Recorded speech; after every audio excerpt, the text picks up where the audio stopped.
Hey, what's up, chess fanatics? Welcome back to the channel. Today we're diving into a fascinating era of the world of chess and discussing this beautiful 1950s Soviet-Latvian reproduced chess set. Big thanks to Royal Chess Mall for supplying this set for review. So kick back, grab your favorite beverage, and let's explore a little bit about this unique chess set and a bit about its intriguing history. So at first glance, this set might look like any other high-quality vintage chess set reproduction, but this set is unique and it holds a significant place in chess history, both old and new. So first, a little bit of a history. So Latvia is a small Baltic nation that was annexed by the Soviet Union, and despite the political turmoil, the Latvian people really maintained a strong cultural identity, and chess was a game that played a key role in their daily lives. These sets are often labeled as Latvian, Soviet, although they carry other names, as do many other things in chess. I believe that Moldovan is also synonymous with this style of chess piece.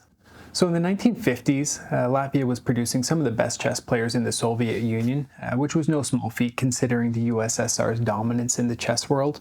This chess set, a reproduction of course, of a set from that era, is now often named in tribute to the Latvian chess community's usage, their resilience, and their overall brilliance in the game.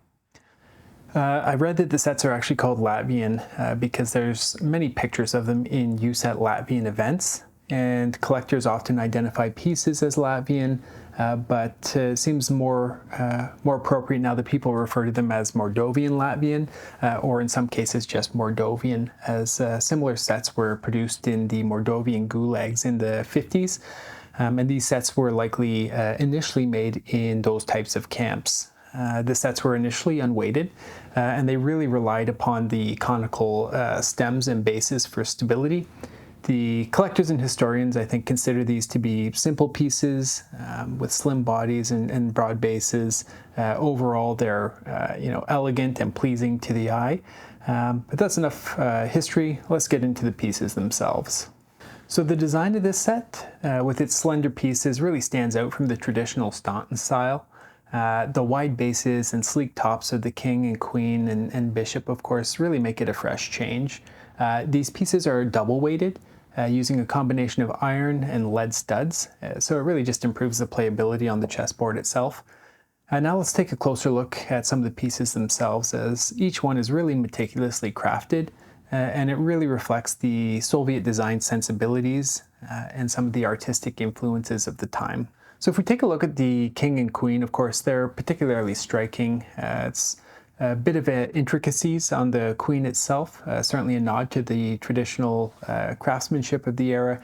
The pieces were designed not just for play, but to stand out as miniature works of art while still being relatively easy to reproduce, as noted as they were produced in the gulags initially. The rooks and knights also carry very unique characteristics. These rooks are super solid and sturdy. Maybe it symbolizes the fortified castles of ancient times, and the knights with their distinctive horse manes, are really just something quite unique, as it's only located on one side of the piece itself. The other side is again left blank, which I think was again just made to increase the efficiency of the production of these types of pieces within that era specifically. So an interesting historical fact about these pieces is that these ones specifically are modeled after one of the favorite Latvian designers of Soviet Grandmaster Mikhail Tal.